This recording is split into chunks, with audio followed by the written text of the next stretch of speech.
Well,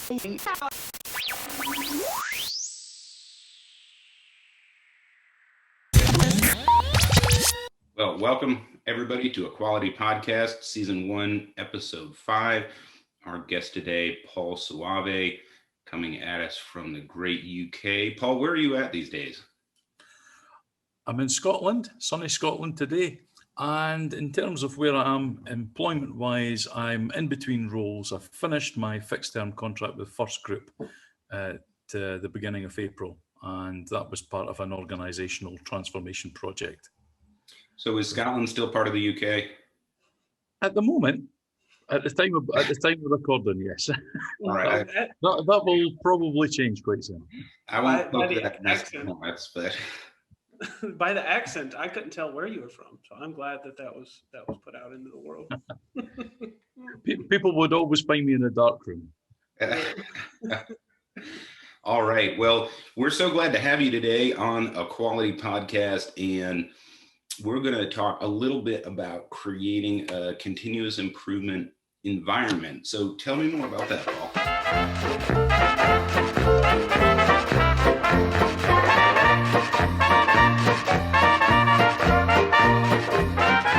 Well, what I've seen before is that organizations tend to have a magpie mentality, and they will cherry pick what is current and on trend in the world of business.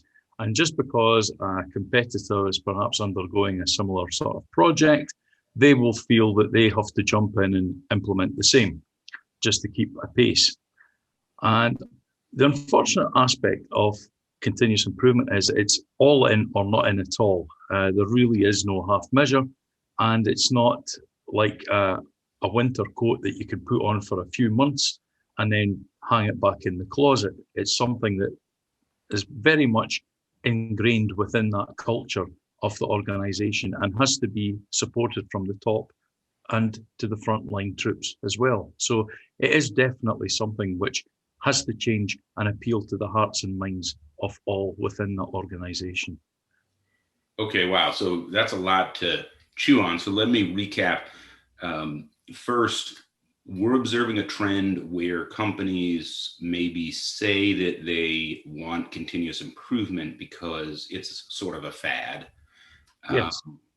But they don't recognize that the nature of continuous improvement is such that it's a binary proposition. It's either something that the company has ingrained in their culture through and through, or they don't. And there's no half measure there. There's no, I'm going to do it this week and not next week, sort of by definition. Is that? That's correct. Yes, it's not a project to switch on and off whenever you have some spare time. It's something that has to be adopted wholesale. Something John shared a couple of months ago that stuck with me ever since. He made a post on LinkedIn just in one of his finer moments trying to get his name out in the world, I think. But he said, if you are waiting for a defect or necessity to optimize your processes, you by definition have suboptimal processes. And I thought that was very telling. Yeah. Oh, absolutely. Absolutely. There shouldn't need to be a call to action. It should be something that people automatically feel compelled to follow.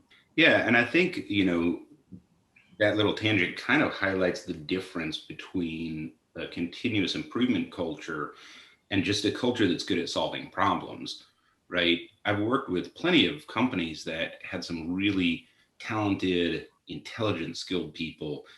And when something came up, they were able to fix it pretty rapidly and effectively.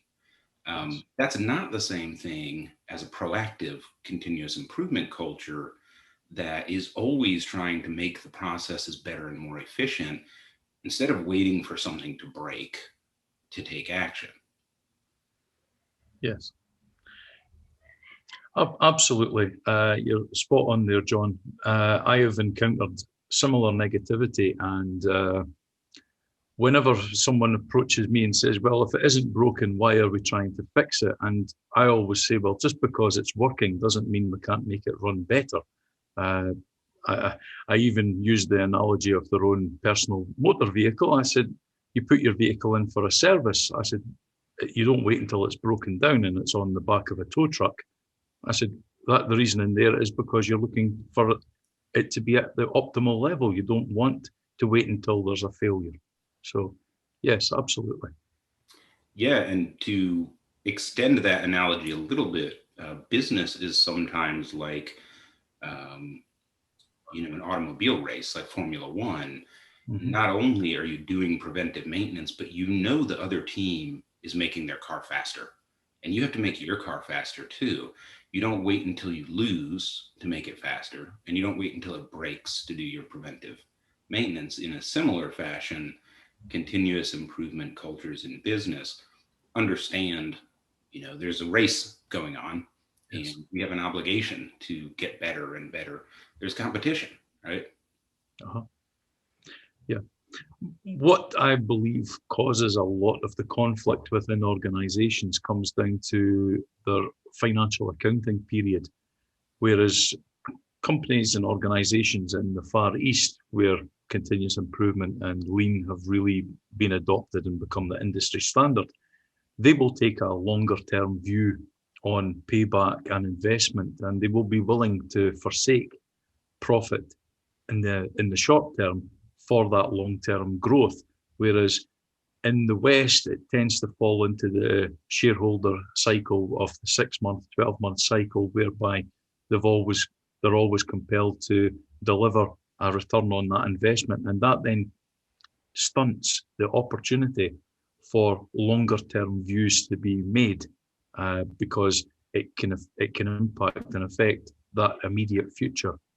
And that's where I think there's a significant difference in opinion, and it's borne out by the results. So what do you think, Paul, and how does a company go from being in this fad mode, or we're going to try this out, to really injecting it as a core part of their culture? What are the actual steps there to go about that? Well, it has to be a realization from the top. The people who are at the top of the organization are the ones who should be always taking the strategic view, the long-term view. They're the decision makers. They're the ones who are empowered with the ability to make those landmark and sea change decisions. So therefore, they're the people who have to be completely on board at the beginning. It's not something that really can be sold from the ground level up. It's very much from the top down. And once they've aligned a set of values that they're looking to meet and have established objectives and goals, that's then translated from a strategic perspective into a tactical, into an operational. And therefore, that's how the organization develops its stretch target, its stretch goal, and communicates it and breaks it down into a more granular level. Also, whilst doing this, there has to be a great efficiency in communication and effectiveness in communication from the top down and bottom up to sell the idea, because ultimately it's people who make processes possible. So what they need to do is they always need to ensure that everybody is on board to make sure that the success is maximized and the opportunities are realized. Yeah, good points. It reminds me of the sort of interconnected nature of the business enterprise. You can have conflicting values within an organization. Your accountants and your lawyers and your HR are always fighting with each other over, what to do. The accountants say to fire everybody, and the lawyers say only fire certain people, and HR says never fire anybody, right? So there's always special interests that sort of tug in different directions, and without that set of values at the top to triangulate between the different needs and values and perspectives towards true North Star, continuous improvement, can't really ingrain in the culture, right? Yeah, absolutely. Lots of organizations are a conglomerate of silos, and they're divided by geography, they're divided by function, divided by shift. And quite often you will find that there's no cohesive message being followed. Everybody is following their own agenda, doing what's best for themselves, which is not necessarily what's best for the business. And as a result, the result is that the business isn't as effective as it could be. And for a true continuous improvement culture, what you're really looking to do is to remove those silos, have a one team philosophy where everybody understands the process from end to end, understands how what their part to play is and how they can impact it positively and otherwise, and will work towards that common purpose. Because once they have that common purpose and are working towards it, then you have an alignment of the efforts towards the values that were talked about just a few moments ago. Right. So everyone's pulling on the same rope in the same direction, right? Yes, absolutely. Hey, speaking of pulling on the same rope in the same direction, I just want to go on just a little bit about how Paul and I initially connected. So in June of last year, I started posting my funny lean guy content. And almost since day one, you have had a masterful understanding of everything it is that I put out there and riff off of it masterfully. So first off, thank you for that. I'm glad I get to say that out into the world. But secondly, where do you get it from? Is it just experience that's bred into you that you have a full understanding? If I'm going to riff on a specific subject of something a crappy leader did somewhere, it seems like you've been there, done that. Well, you can probably tell from my face, I've been around the block a few times. It's not just a tough paper round that I had. And when you've worked in a number of industries, you've seen what good looks like, and you've seen the opposite, and you can understand the traits and recognize the symptoms. And it's all relatable. I mean, certainly, Jake, I always look out for your posts, and thankfully they're usually in my news feed, so I get a chance to see them every day. And yeah, I enjoy it because it's instantly relatable, and from that it means that I can usually interject with a little bit of confirmation and affirmation that what you're saying is absolutely spot on. Certainly from my own perspective, I've seen it before. Yeah, I dropped a comment specific about somebody in a very specific role within our organization. I left out who the title was and what it related to, and just sort of dropped some of the factors. And you immediately, in a conversation with John and myself in the conversation, this is somebody with X role who has these personal views out for themselves and not for the whole silo. And I was like, that is awesome. That is 10 out of 10. Well, the thing is, when you've worked in a number of different organizations, you'll quite often feel that you're almost watching a play that you've seen before, except this time it's different people who are playing the main characters, and there will be a villain, there will be a hero, there will be a skeptic. And sometimes it can be a male, sometimes it can be a female, sometimes it's an older person, sometimes it's a younger person, but you begin to recognize what character they're playing. And yeah, that's what makes it relatable, because it's something that I can see and I have seen across the years. Absolutely. I have often thought about how do I take, like, almost the exact way you framed it, funny enough, and I'm, what do I call this role? Like, this exact person I've seen 500 people act like again and again and again, and then categorize them. I don't know how to do that without coming across as what's the word I'm looking for, John, when you put people all in their own categories out of prejudice? And asshole, I think that's the word. Asshole. But each silo, I do 100% see that. Like, you can visualize it as a play where I handed you a script and like, here, be the shitty boss that's spineless and in it for himself, and I can predict what actions are going to be. That's it. Yeah. Well, I think it's a great point where having experience in different organizations and different industries provides a level of experience that you kind of can't get elsewhere. For exactly that reason, you're kind of watching the same story play over and over. Sometimes it's played a little worse, sometimes it's played a little better, and you start to recognize the patterns and the problems. And one company in one industry may use a certain jargon, and another uses a different jargon or a different operating system, and you begin to understand sort of the objective facts that are underlying the language and have the ability to recognize them. And so I actually look for that when I'm hiring folks, having experience across industries and definitely, different orgs and different sizes of organization, to me creates a depth of comprehension that you kind of can't get any other way than just with that experience. Yeah, yeah. It comes back to that belief that the most effective way to learn is from your own mistakes. And I would turn around and say that actually the most effective way is to learn from the mistakes of others. Because if you've seen from different industries what's worked, or more importantly, what hasn't, and you can take from that where the points of failure were, then it means that you can adapt and modify it and improve that program should you decide to undergo the same procedure, but you've tweaked it and you've removed those points of failure.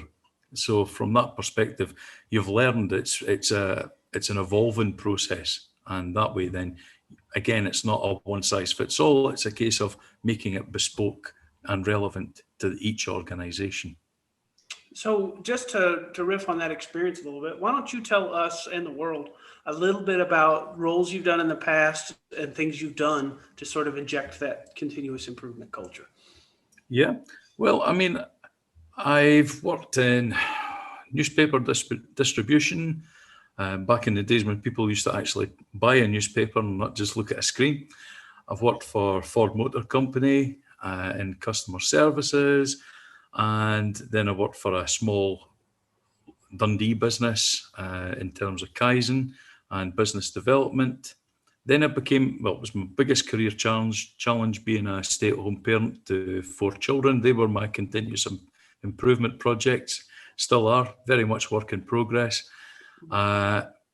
Came back into the workplace, and in terms of roles that I've held, I've worked in a car dealership, I've worked for a drinks manufacturer, a drinks distributor, a water utility provider, and most recently with First Group. And in terms of what I've applied in each role, I've been either project managing transformational change, or I've been looking for opportunities to add value to the business. When I've been that fresh pair of eyes, look on the outside looking in, you can see the organization as it truly is rather than how it aspires to be. And that's very important from my own perspective, because that's my ability to fast track my own understanding of the organization and how to propose benefits that I can bring to that organization. So sorry. As somebody who's touched every industry from just listening to you, do you find that people land generally within the same roles, regardless of the industry that they're working in, as far as the part of the play that they enact? Yeah, well, I mean, for example, in my most recent role, I transformed 6 depots for First Group, and each one was a unique tale, because although we were moving into implement a new way of working and introduce a new IT system, every depot's journey was succinctly different, because as I like to analogize, it's like setting the GPS in your car. Now, you're setting it to the same destination. However, depending on your start point, the journey will be different. And that's exactly what I was finding with each depot. And within each depot, I could find the skeptic, the supporter, the person who was waiting for the change to take place because they felt that the business hadn't moved on fast enough for them. The people who were coming in from outside, who were, very disillusioned with some of the practices they'd seen. And it was all through that we could make those changes and bring those synergy benefits to light at the same time as what I was there to do.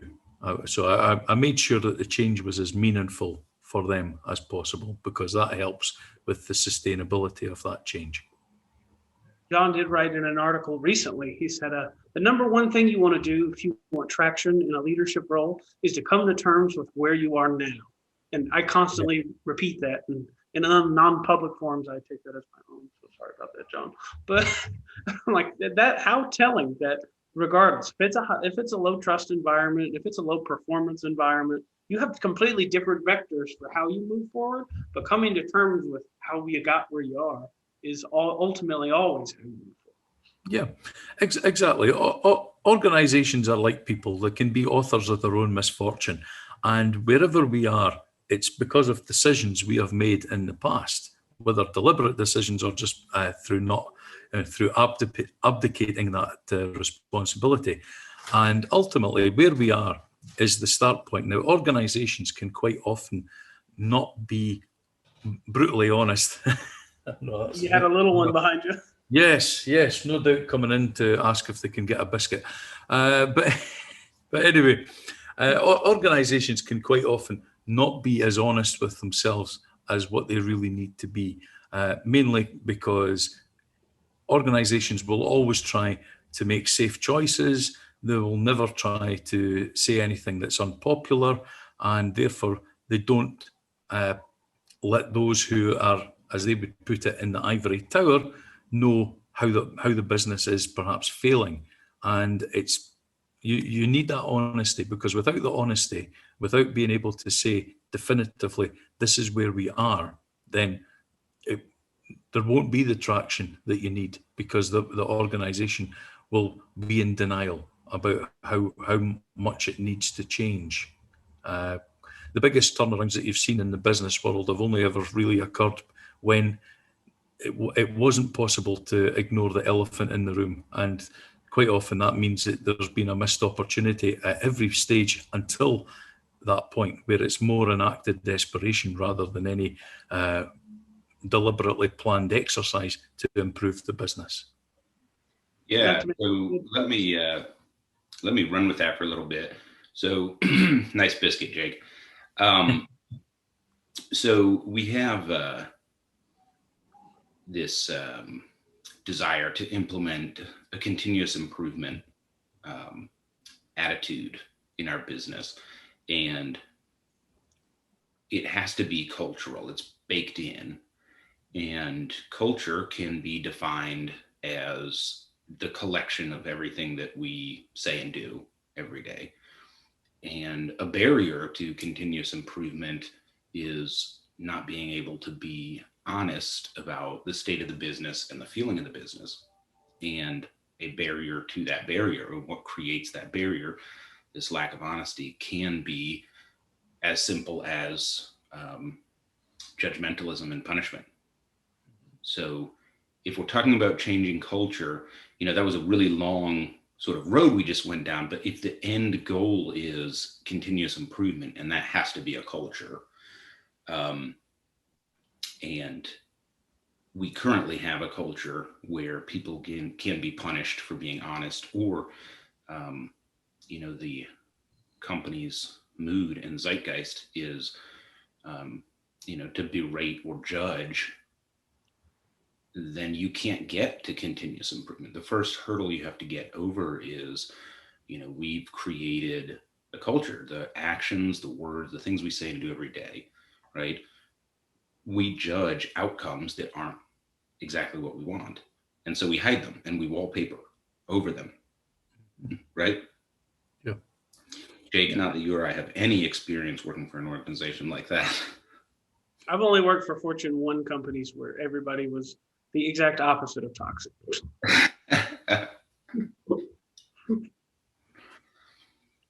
So how, common, I know it's part of human nature, right? Part of having a progressive business and a progressive business culture is each individual has to grow, right? You can't grow the organization without growing the individual, right? Yeah. And part of, human nature, not the good part, right? The base part is judgment of others, particularly when you're not getting what you want, right? So, you have a spouse or a significant other, and they don't do something the way that you want them to do. And, instead of having sort of the maturity to say, here's what you did, here's what I would prefer, how can we, kind of get more of this and less of that? Um, we just say, what's wrong with you, you idiot, right? And we extend that into the workplace. And once that comes out from a leader towards subordinates, that's an instantly toxic culture. Yes. When when an individual berates or mocks or just gets angry with subordinates for being truthful, about an outcome that you might not want, that's sort of the death knell for culture, right? And certainly continuous improvement culture. So how common is that? Because I know in my experience, just speaking for me, it's about 50-50. About half of the companies that I've worked for operated like that to some extent. Wow. I'd say it's like 95.5 for me. Okay. Paul? Yeah, quite a few. I would definitely say more than half. A lot just depends on who is directly above you, because everybody within an organization tries to please the person who's immediately above them. And if they rule with an iron fist, then unfortunately that's what, that's the culture that they're setting for you. If they're more supportive and more willing to work with you, it's more collaborative by nature rather than adversarial, then that sets a completely different complexion on things. So yeah, unfortunately I would have to agree that it's more than half, but I mean, certainly, it's very much dictated from those above. So we were evangelists for continuous improvement and had to pick one thing to preach to businesses around the world. It would kind of make sense to say, this is the one thing. Stop tolerating toxic behavior from leadership within the organization. Stop being angry, which is, nobody likes to experience an angry coworker, but especially an angry boss, right? Stop punishing when you don't hear what you want. That it's not going to change anything, even if it's behavior. You might have an employee that just did something completely boneheaded or unethical, but the emotions of the leader towards that outcome affect more than just that employee and more than just that relationship, right? Yeah. I think a close second for me is, how do I make that fun? Because there is not a single person I've met, well, I'm lying, there's a handful, but a very vast minority of people who don't immediately engage when I focus on making something relatable and humorous. So instead of us spouting foreign concepts and speaking Japanese, I do really like that as we work through what are the actual steps to making this continuous improvement culture. If I make it fun, people generally just sign up. Yeah. And there's kind of a Rorschach test there too, like everything else in life, right? So when was the last time you got an outcome you didn't want at work and it really meant anything more than what you assigned to it? Yeah. Unless you're an operating theater surgeon, the chances are it was just something that you had to fix. So we make this big deal out of it as if it's an ethical issue. Jake, you're a bad person. I can't believe that you let that defect slip by or you did whatever. Really? I mean, it's kind of absurd when you think about it. And I think maybe sometimes reveals the fear that some leaders have, fear for their salary or their livelihood or what have you, which says something else about maybe the org they're in, right? I had a coworker who's a plant leader, and he was moving some product and had an accident and broke some stuff, and went to the various work cells and basically remade the stuff that he broke. And, his response was, well, broke that. Guess I better fix it. Yeah. No big deal. And that's how he treated others as well, when they did the same thing. So kudos to him for jumping in and doing the work, so he can experience it with the team, and kudos to him for how he handled it. But I can't think of a reason to react any other way. Yeah, and it's been nice working with him, and I wish him best in his future career, wherever he ends up. Yeah, right. You fix it, and you try to eliminate the root cause. In this case, the sort of root cause was actually the floor. There was damage to the concrete, which caused an instability in the vehicle, the transport vehicle. And we actually cut something like a 6 by 15 foot section of concrete floor out. It was a seam, from the original pouring, and put rebar in there and re-concreted the floor, right? So there was a little bit of root cause and stuff that went in there, but it would have been a colossal waste of energy to get angry. There's no reason to get angry there. But on top of that, it would have killed the culture. So now you not only break some product, but you broke your people too. I mean, it should always be fix the cause, not the blame. So, Paul, where do you think you're ending up next? What is the next in the world for Paul? Well, I do have a few options that are being that I'm in the process for at various stages of application. So I've even got some in this coming week. So it's really just a matter of seeing how these play out, and hopefully within the next immediate future, I should be somewhere. There's a variety of scope, and don't want to give too much away, but I mean, every one of them is a good role and an opportunity for me to learn something new and apply what I've already experienced. So there's not one that's, to use a Scottish term, that's a pig in a poke. Every one of them is a good role. So dependent, I'm going to land on my feet wherever it is that I land. That's great to hear. I was going to say, stay tuned. Stay tuned. Awesome. I'm going to go out of my way to find a kilt and take a picture of myself as I advertise for this before it goes out. Yeah, you need to. Uh-huh. I think we talked before, Paul. I'm a Scot. Yes. My dad, who's a Thacker, his mom is a Scot, like the last name Scott, family Scott. And we have a tartan, and we have one of those, I don't know what they're called, but it's a dagger like that long. Oh, a ski and do. Yeah. Well, they pass it down like to the men. So I've got that laying around somewhere. But I don't have a kilt. So maybe Jake and I can do a little jig or something, make an advertisement for that. Look forward to it. I'll give you a score. Oh, how does that joke go? The Romans conquered the world until they got to Scotland, and then they built a wall to keep the locals out, something like that. Yeah, I think that's true. Hadrian's Wall. Of course, I wouldn't know about Hadrian's Wall if it wasn't for Doctor Who, but yeah, that's what it is. That's the only way I know any part of your full history is Doctor Who related. That's it. This show is not sponsored by Doctor Who, just so all of our listeners are clear. So, although if they want to sponsor it, I'm just saying. Yeah. Absolutely. Well,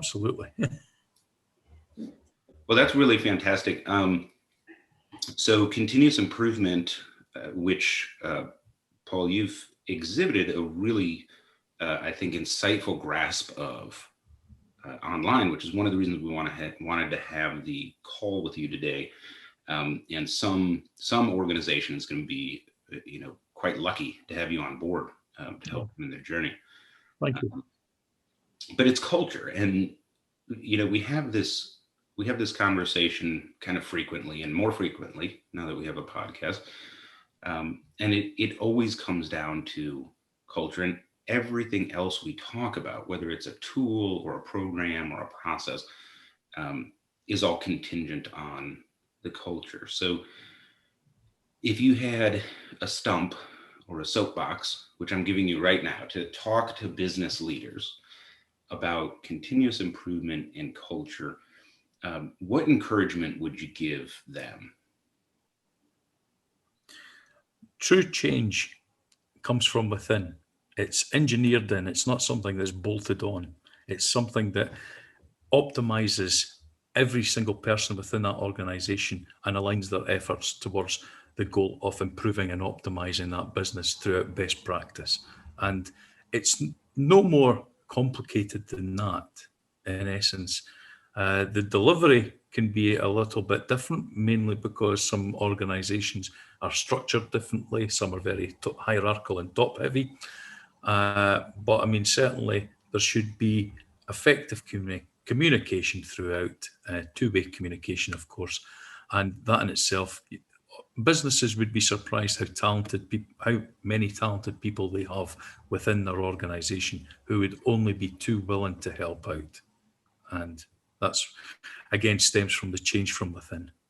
Yeah, I can't agree with that more. So on my side, something I see every single day is you have fantastic members of the team who are already qualified to make all the changes you need to make to really win and be successful. And the only thing that's missing is just they haven't been empowered to do so. Yeah. They haven't been told, yes, you can. Here's your permission. Here's your leash. Run. And because of that, you get people stuck in X or Y role the entirety of their lives, just clicking a button on a computer. When you have all of that value to make real fundamental change readily available, excuse me.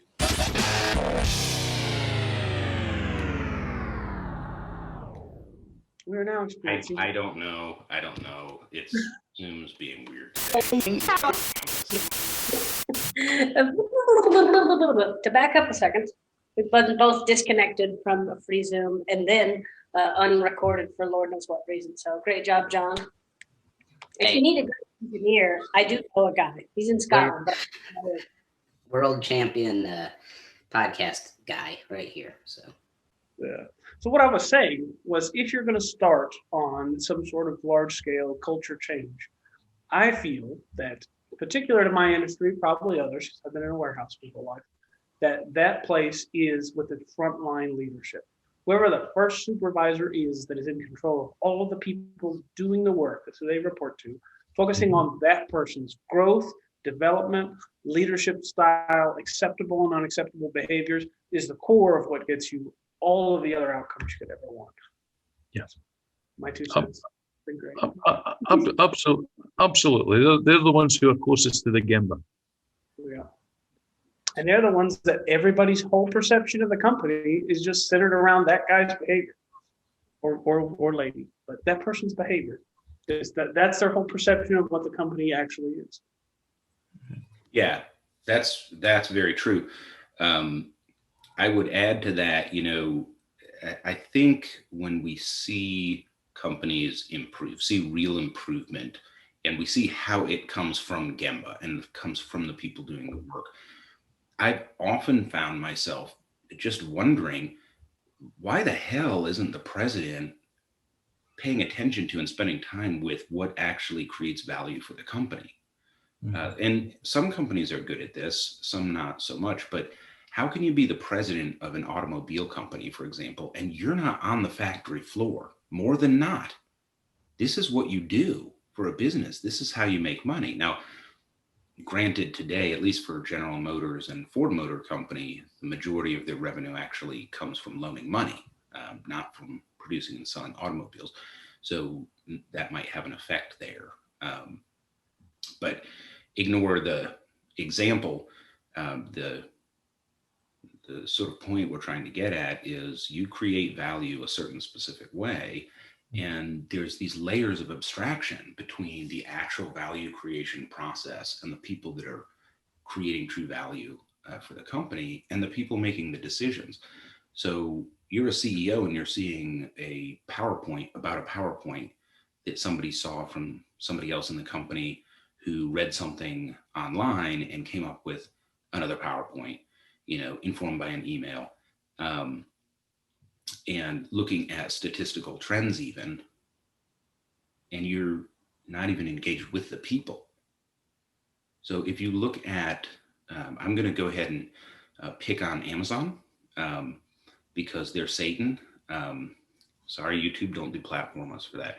But I thought something negative was coming, but I just straight to, they are the incarnate of hell and Lucifer in its physical. Yeah. So, but if you look at a damn statistical graph of Amazon, everything looks great. They have some pretty good performance in terms of numbers. If you go talk to the people that are shitting in a bag so that they can deliver their deliveries on time, everything's not going so well, right? And that's the extreme example, but I use it because it's so obvious. You can't really manage from a spreadsheet. You can't manage from trend lines and graphs, and you can't manage very well if you have no character. Bezos. But I'm always surprised, when people get together, when smart people get together, or even dumb people like us, and talk about continuous improvement, they all agree that it happens where the value is created. And there's whole books written about this, and you can read PhD dissertations about this. It's common knowledge. It's not special.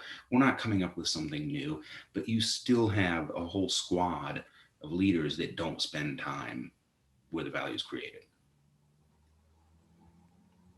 Yeah. Only all the time, and not as high as you think. Like, we like to think in like the Amazon example, it's a Jeff Bezos on a plane somewhere. But no, I'll have an area manager that's only responsibility is that building, that cannot tell you how they actually create value, that can't operate an RF unit that moves right through the facility, that doesn't know the names of the folks actually doing any of the work. And I'm like, and they want continuous improvement to happen. Yeah. Well, some examples from my own career. I've worked for companies where the leadership said, we're hiring you as a general manager. And then, okay, your operations manager is going to really run the plant. And your job is sort of liaison between operations and the customer and corporate. You're a politician. And here's the 24 meetings that you have to attend every week. Phone calls or Zoom calls. So it's baked in, again, culture, right? Mm-hmm. Yep. Absolutely. Yeah. I mean, people intrinsically either feel part of the solution or part of the problem. And if they're not engaged, they're automatically feeling that they're part of the problem. And that builds up a huge resistance to change, because people then want to maintain the status quo because that's their comfort zone. If you ask them why things are done a certain way, well, that's the way I was shown once and just left. And as long as they're producing the goods and nobody's checking the quality, then they'll just carry on regardless. And further diverge from what best practice is. Yeah, exactly. They will cling on to a defective process like a comfort blanket because it's all they know. And it's a wasted opportunity. If anyone's interested in how to solve those kinds of problems, I might have some reference material I may not plug. Was this a word from our sponsor? No, but it's a subject I absolutely love, because that's why I wake up in the morning, and I'm trying to figure out, how do I make the work environment, all of it. I know that's a huge circle I'm drawing. How do I make the work environment for everybody on planet Earth, one, not suck? Like, let's just start there. We don't need to make it great or excellent or fantastic. How about not absolute shit? Let's just start there. And once we get traction there, how do I share that knowledge with as many people as possible? And that's sort of the passion for waking up each morning and getting on LinkedIn. Well, and don't you think, sometimes companies and individuals leading those companies and media lose sight of why we're even going to work in the first place. We forget the human element. For me, sure, I want to see my businesses succeed, but that's a byproduct of the outcome that really matters to me, which is to see each individual that's part of that organism succeed, or at least be given the opportunity. You have to act as well, right? It's a partnership. Um, and when we lose sight of the human element and true values and what really matters, then we start engaging in behaviors that disenfranchise people and scare people. And then we have employees that, look, I'm here because I have to pay the bills. I don't like you. I don't care about this company. I'm only going to pretend to care about this company as much as will ensure that I keep getting paid. And I'm certainly not going to go out on a limb and risk improving a process because I don't want to break something. I'm getting paid. You're getting paid. Let's not mess with success. What you drinking there? Glenmoray, Speyside.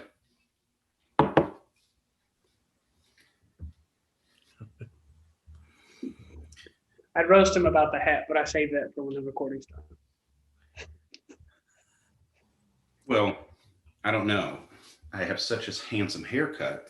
I don't know if I want people to see my hair or see my hat. So I'm kind of doing both, I got you. Just any excuse. Oh, let me just. Yeah. I mean, when your hair is as luscious as mine, you kind of have to flaunt it a little bit, And Paul's real offended by that. So, Paul, let me ask. Yes. After a nice long career in engineering and project management, I am still constantly taken aback that I watch just about every video you put out on LinkedIn.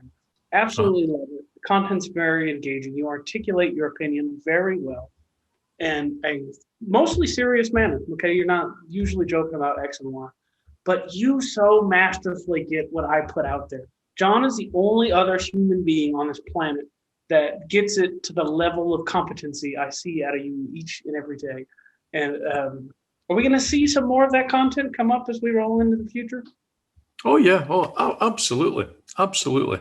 That's one of the last year. It's coming up to about the anniversary of when I made my first LinkedIn video, and to be perfectly honest, with a face like mine, there was a degree of hesitation and reticence about putting a camera in front of myself and actually recording and broadcasting.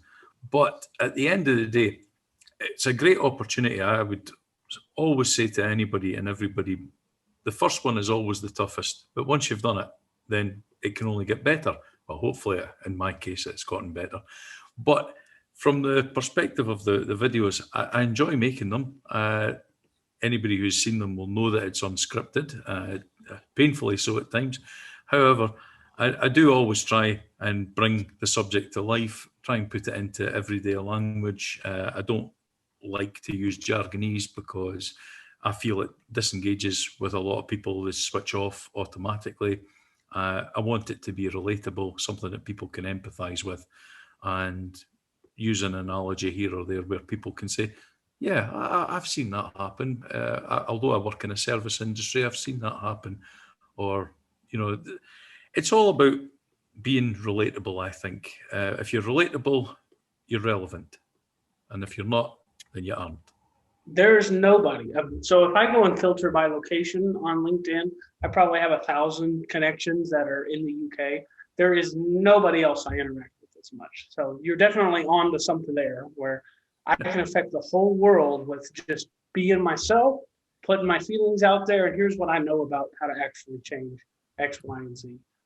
So on that note, do you think if I were to expand the meme brand into project management and engineering, that it would be diluted, or even better with the humor that I put out into the world? Give it a try. That's how we need to be bold. We need to be brave. And I would always say, give it a try. See how be receptive to feedback and tweak and apply as necessary. Yeah, John is my general stone for that. So if I have something and I send it to John, he goes, "Holy shit, do not put that into the world." Then I can fill it in a little bit and go, "Okay, I'm not posting that today." He just laughs or goes, "Maybe." Then I push the envelope and I'm listening. Well, I second the sentiments of Jake for sure. Really enjoy the content that you put out. Thank you. It's truly useful. And, I'm not, I don't hate on anybody, but we all know there's plenty of stuff on LinkedIn that's just copy and paste. If I hear one more person say that you just have to follow your heart and believe in yourself, I'm going to vomit because it's not true, but I've also heard it before. So we really appreciate, kind of what you bring to the space and put out in the world.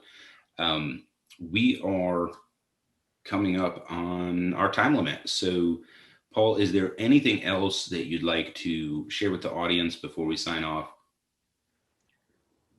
Well, in terms of continuous improvement, it's the greatest way to unlock the potential of any and all organizations.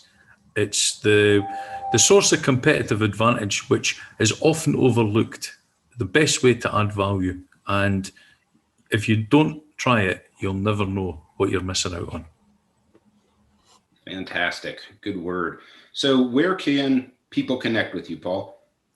Oh, yeah. Well, I'm on LinkedIn. Just look for Paul Soave and you'll see my lovely face. And you can send me a connect request. I'm always open to connections because I always feel everybody brings something to the table. And it's been borne out by, just having this conversation tonight. A year and a half ago, I wasn't connected to either one of you. So there we go. There's a practical benefit just there right in front of me. So absolutely, I'm always willing to accept the connection. Thank you. Almost a full year ago, I sent Paul as the beginnings of my book were first being put together. And not only did he read it, give a glowing recommendation, he also made a video about it. So hop onto his stuff. I know there's nothing beneath me here, but John's going to cut something in cool. Right I'll put something in. I'll add something. Put something in there. And go check that out, just because that is, again, it's almost a year ago, but that's how we initially really got in each other's lives. And I'm just absolutely in love with it. So yeah, thanks for being around. It's one good thing about LinkedIn, it's instant karma. I always believe everybody gets what they deserve. Well, Paul, you deserve amazingness. So I know that's coming down the pike for you. Thanks so much for being part of the show today. To all our listeners, boys and girls, thanks for joining.